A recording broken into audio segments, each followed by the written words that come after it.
In the summer of 1887, when the West was still wild and unforgiving, a desperate cowboy clutched a screaming infant on the dusty road to Denver. The baby hadn't stopped crying for 3 days. Fellow passengers shot him angry glares while the driver threatened to leave them both at the next water stop. But, hidden beneath a black mourning veil sat a woman carrying her own secrets that would change both their lives forever.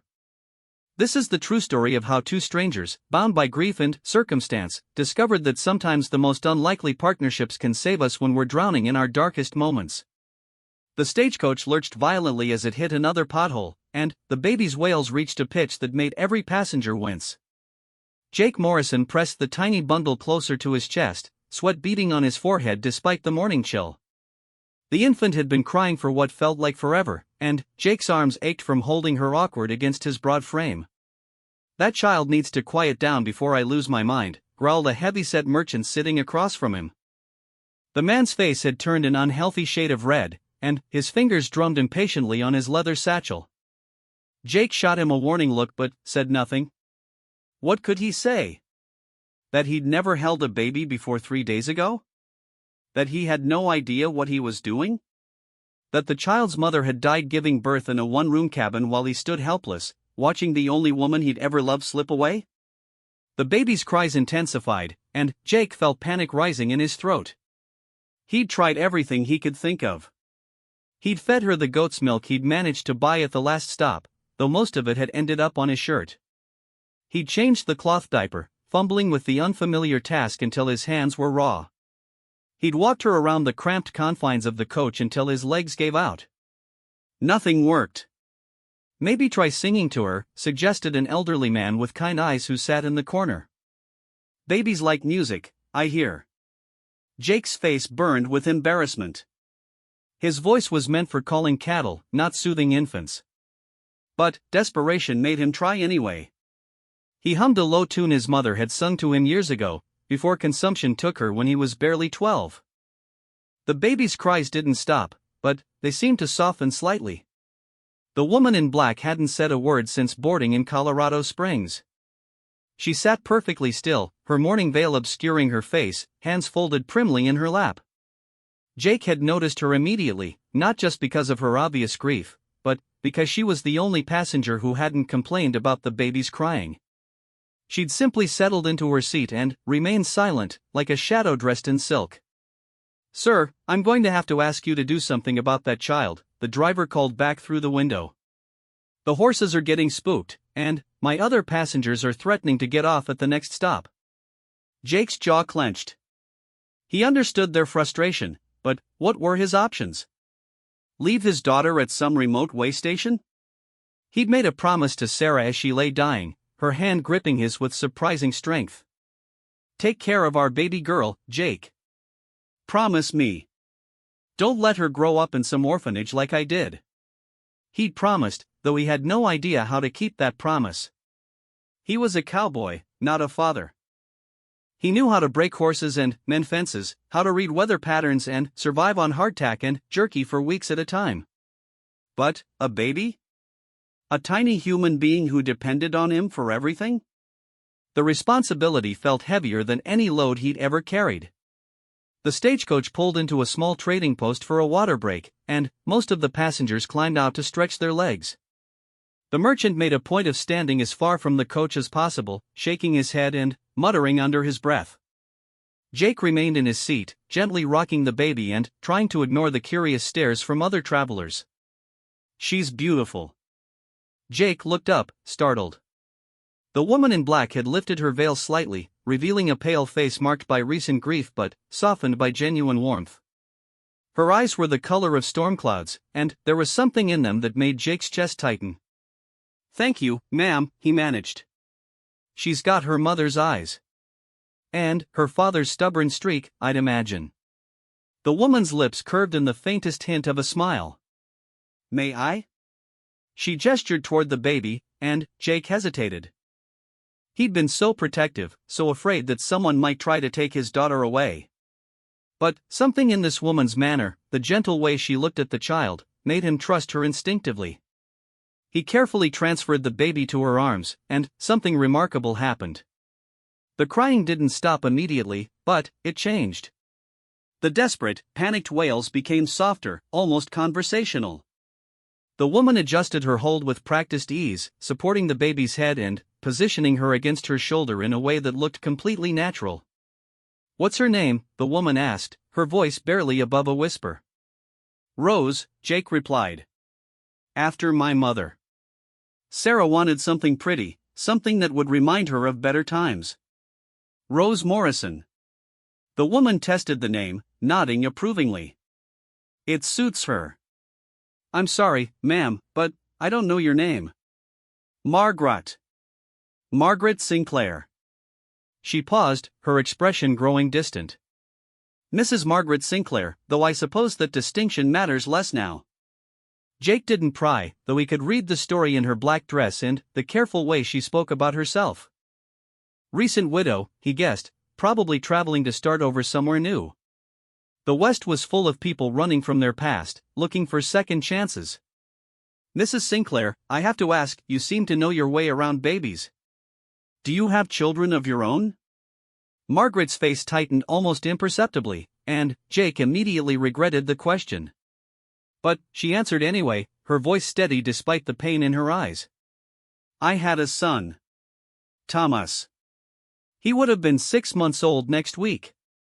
The words hung in the air between them, heavy with loss. Jake felt his own grief rise to meet hers, understanding passing between them without need for explanation. They were both carrying the weight of death, both trying to figure out how to keep living when the people they loved most were gone. "I'm sorry," Jake said simply. Margaret nodded, her attention returning to baby Rose, who had finally quieted to small hiccups and sighs. "She's hungry," Margaret observed. "But, more than that, she's frightened." Babies know when their world has changed, when the people caring for them are uncertain. "I don't know what I'm doing," Jake admitted, the words tumbling out before he could stop them. "Sarah made it look so easy when Rose was born, but I feel like I'm failing her every minute of every day." "You're not failing her." Margaret's voice was firm, almost stern. "You're learning. There's a difference." The driver called for passengers to reboard, and Margaret reluctantly handed Rose back to Jake.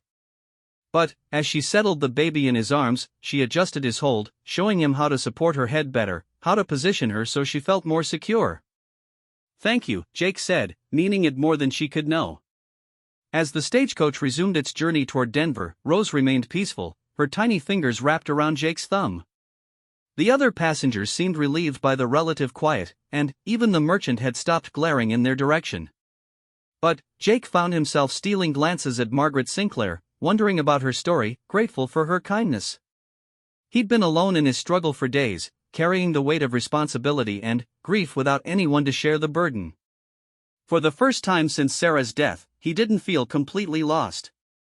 Margaret had returned to her silent observation of the landscape, but Jake noticed she occasionally looked their way, a soft expression crossing her features when she watched Rose sleep. There was something there, some connection that had formed in those few moments of shared understanding. As the sun climbed higher and the stagecoach rolled through the endless expanse of prairie grass and distant mountains, Jake began to hope that maybe, somehow, he and Rose wouldn't have to face the uncertain future alone.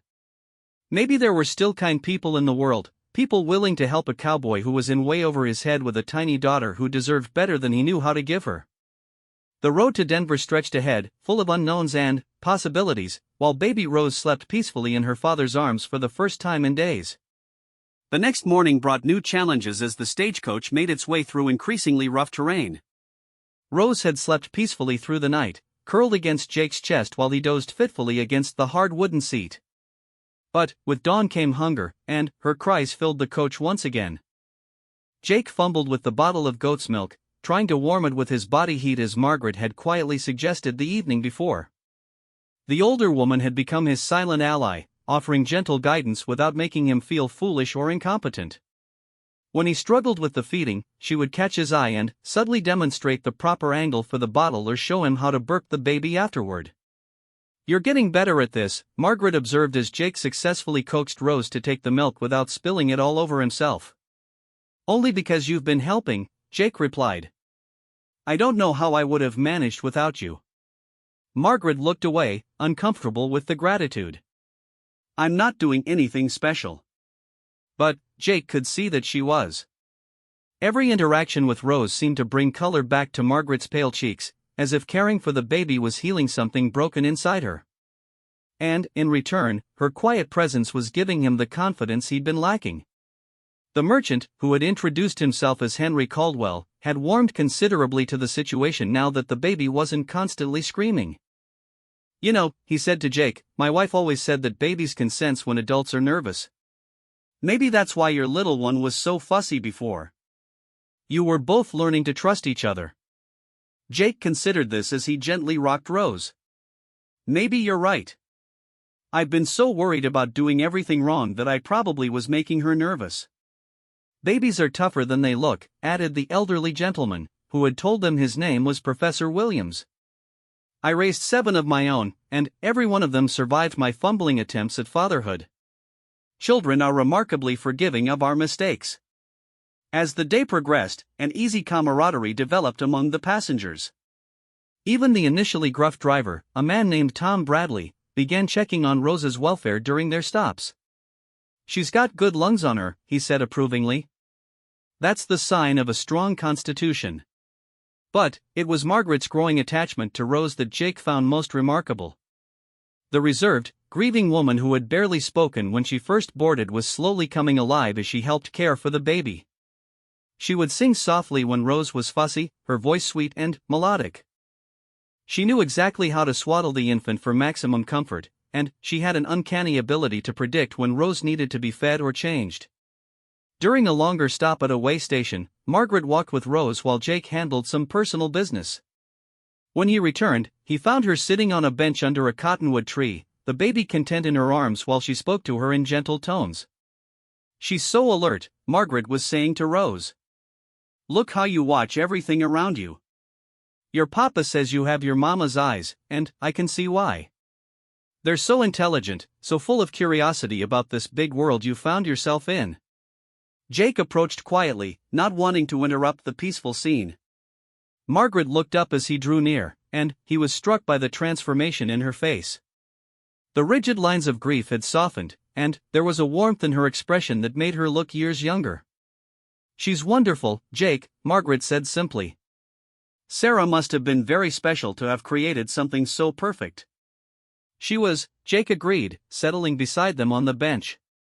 "She had this way of seeing the good in everything, even when life was hard. I think Rose has inherited that from her." They sat in comfortable silence for a few minutes, watching Rose grab at Margaret's fingers with her tiny hands. Finally, Margaret spoke again, her voice carefully controlled. "I lost Thomas when he was 3 months old. Fever took him so quickly that I barely had time to understand what was happening. One day he was smiling and cooing, and 3 days later he was gone." Jake felt his heart clench with sympathy. "That's every parent's worst nightmare. I'm sorry you had to go through that." "My husband blamed me," Margaret continued, her voice growing stronger. "He said I should have called the doctors sooner, should have done something different. The grief and guilt were consuming both of us, but, instead of supporting each other, we just grew further apart. When pneumonia took him this winter, I realized I had been mourning my marriage for almost as long as I had been mourning my son." "Is that why you're traveling to Denver?" Margaret nodded. "I have a sister there. She's been writing to me for months, asking me to come live with her family. I finally decided to take her up on the offer. There's nothing left for me in Kansas except memories." Rose made a small noise and opened her eyes, looking up at Margaret with what seemed like recognition. Margaret's breath caught, and Jake saw tears gathering in her eyes. "She trusts you," Jake observed. "Babies know good people, I think. Sometimes I wonder if Thomas sent her to me," Margaret whispered. "I know that sounds foolish, but being able to help care for Rose has been the first time since he died that I felt useful, felt like maybe I have something worthwhile to offer the world." Jake studied Margaret's face, seeing the genuine love and tenderness she showed his daughter. An idea began forming in his mind, one that seemed crazy but also somehow right. "Margaret," he said carefully, "what are your plans when we reach Denver?" I mean, do you have employment arranged, or will you be depending on your sister's charity? I suppose I'll be looking for work. I can teach school or keep house for a family. I have some savings, but not enough to live independently for very long. Jake took a deep breath. I have a proposition for you, if you're willing to hear me out. Margaret looked at him curiously, shifting Rose to a more comfortable position. I have a small ranch about 30 miles north of Denver, Jake continued. It's not much a cabin, a barn, enough grazing land for a modest herd of cattle. Sarah and I were planning to build it up together, create a real home there. But I can't manage the ranch and care for Rose properly at the same time. She needs someone who knows about babies, someone who can give her the kind of attention and love she deserves. What are you asking? I'm asking if you'd consider coming to work for me as Rose's nanny. I can offer you your own room, meals, and a fair wage. It would be a chance for you to be around children again, and it would give Rose the feminine influence she's going to need as she grows up. Margaret was quiet for a long moment, her fingers absently stroking Rose's soft hair. Jake held his breath, realizing how much he wanted her to say yes. It wasn't just that he needed help with Rose, though he desperately did. There was something about Margaret that felt right, like she was meant to be part of their small family. You barely know me, Margaret said finally. How can you be sure I'm trustworthy with your daughter? Because I've watched you with her, Jake replied. I've seen how gentle you are, how naturally you care for her. And I've seen how much happiness she brings you. Rose needs someone who will love her, not just tend to her basic needs. I think you could love her. Margaret looked down at Rose, who was now sleeping peacefully in her arms. I already do, she admitted quietly. The admission hung in the air between them, fragile and precious. Jake felt something loosen in his chest, a tension he hadn't even realized he'd been carrying. Then, you'll consider it? I'll consider it, Margaret agreed. But I want to be clear about something. If I take this position, it's because I believe it's what's best for Rose, not because I'm looking for charity or an easy situation. I've lost too much to settle for anything less than complete honesty. I wouldn't want it any other way, Jake said. Rose deserves nothing but the best, and I think you might be exactly what she needs. As they prepared to reboard the stagecoach, Jake felt a sense of hope he hadn't experienced since Sarah's death. Maybe this was how families were supposed to form, not just through blood and marriage, but through shared need and mutual care. Maybe Rose would grow up with the loving mother figure she deserved, and maybe Margaret would find the purpose and healing she was seeking. The road to Denver was bringing them all toward an uncertain future, but, for the first time in weeks, Jake believed it might be a future worth embracing. 6 months later, the Morrison Ranch had transformed from a lonely outpost into something that felt like a real home. Margaret had proven to be everything Jake had hoped and more. She had a natural gift with Rose, who now babbled happily and reached eagerly for Margaret whenever she entered a room. The baby was thriving under Margaret's careful attention, growing plump and healthy with rosy cheeks and bright, curious eyes. But it wasn't just Rose who was flourishing. Margaret herself had blossomed in ways that surprised even Jake. The pale, grief-stricken woman who had boarded the stagecoach in mourning clothes had been replaced by someone vibrant and purposeful. She had taken charge of not just Rose's care, but the entire household, turning the rough bachelor quarters into a warm, welcoming home. The cabin now boasted curtains in the windows, wildflowers on the table, and the constant smell of fresh bread and simmering stew. Margaret had planted a garden that produced vegetables Jake had never thought to grow himself, and she had somehow convinced the chickens to lay eggs more regularly than they ever had before. You've worked a miracle here, Jake told her one evening as they sat on the porch, watching the sunset paint the mountains purple and gold. Rose was on Margaret's lap, contentedly chewing on a wooden rattle Jake had carved for her. It's not a miracle, Margaret replied with a smile. It's just what happens when a place gets proper attention and care. Jake had come to understand that Margaret was talking about more than just the cabin and garden. He'd watched her slowly come back to life over the months, finding joy again in small daily rituals and the satisfying work of creating a home. She still wore her wedding ring, and sometimes he caught her looking distant and sad, but those moments came less frequently as time passed. Their arrangement had evolved naturally into something deeper than employer and employee. They shared meals and evening conversations, worked together on ranch projects, and collaborated on Rose's care with the easy partnership of people who had learned to trust each other completely.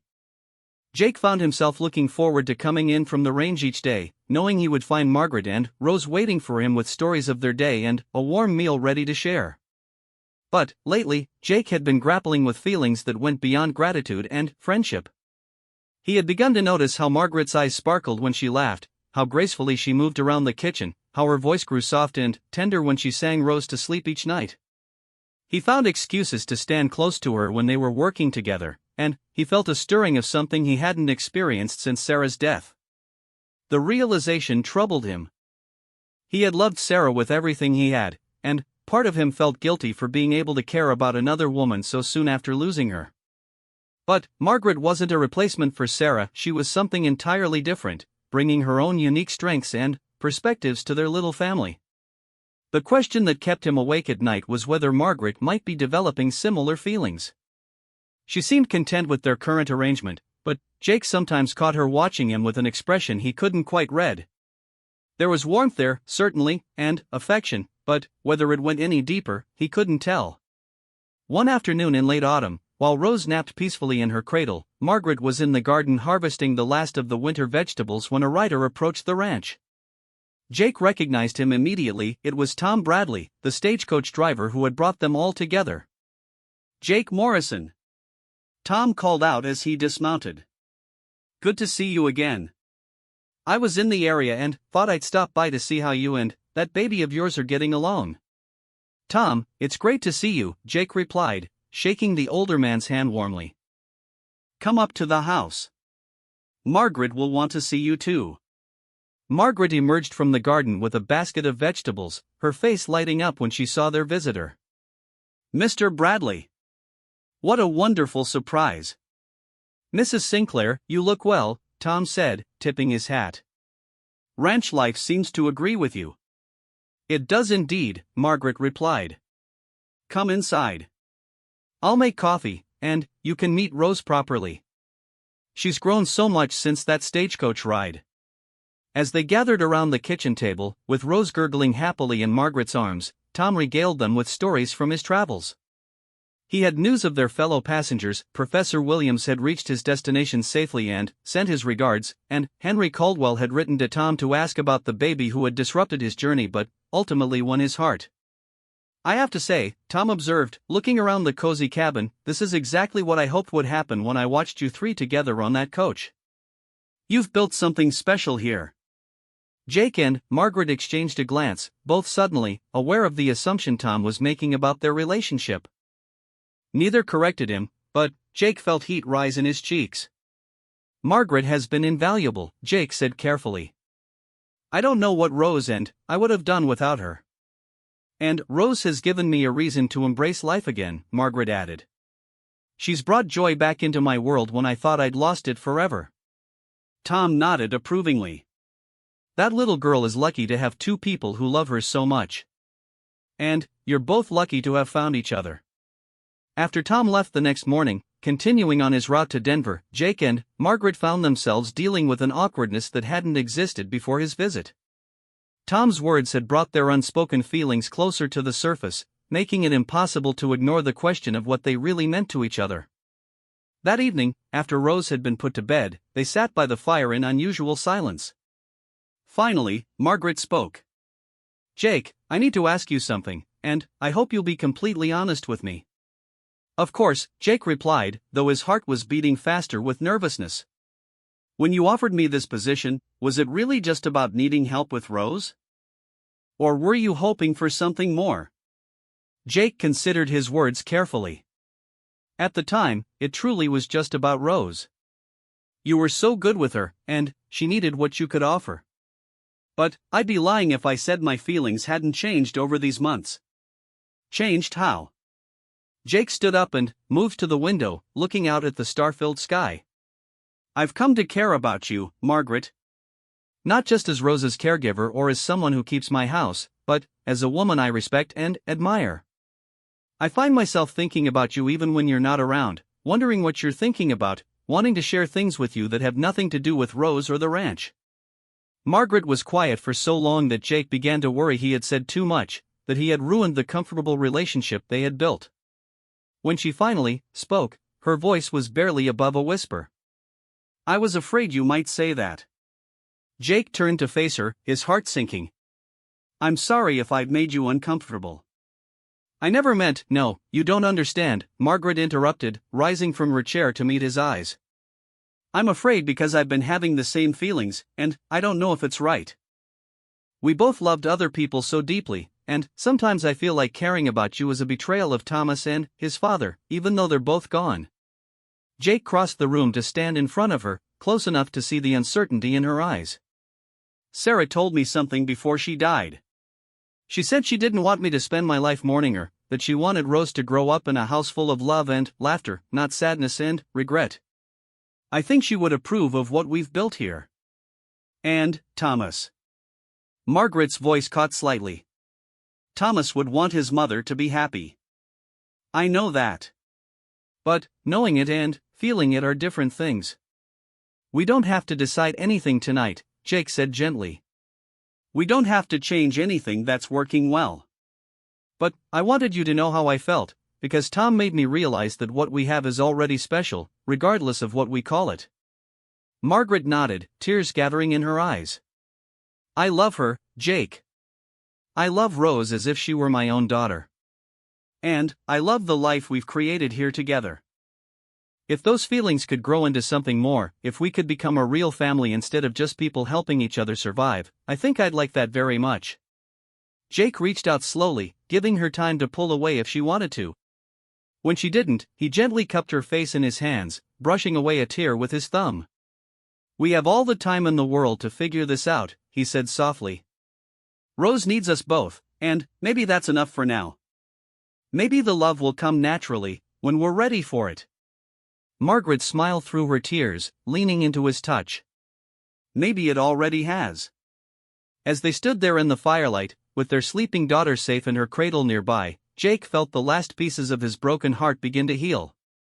The stagecoach ride that had brought them together had been just the beginning of their journey. Now they were writing a new story together, one of second chances, unexpected families, and the quiet courage it takes to love again after loss. Outside, snow began to fall gently on the Morrison ranch, blanketing their small corner of the world in pristine white. Inside, three people who had found each other in their darkest moments were building something beautiful from the ashes of their grief. It wasn't the life any of them had planned, but it was the life they had chosen together, and it was more than enough.